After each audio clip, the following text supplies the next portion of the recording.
welcome back to our channel. I am Fatin from Avari Technologies. So today I will show you how to connect your network to your devices. So first thing first, what you need to do, setting system and click on it.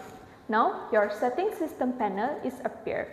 On the left side, you can see the network and it show all the network here. Now you can see the network status such as connected type, IP address, and so on.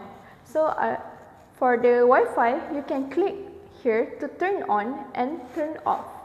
So I want it turned on, and you can see at the right side the name of the Wi-Fi available here. So currently we are connected to the Avari Wi-Fi. You also can see the detail of the Wi-Fi here. Now we will go to the Ethernet.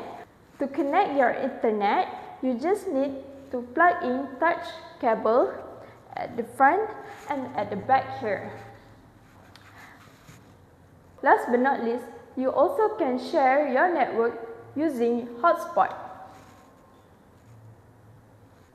Like this.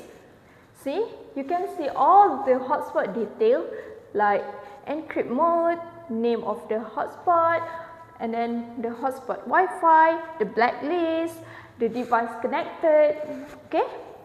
You also can edit it by clicking the change button. See, you can change your password, and then you also can change the name. Just press the save button. That's it.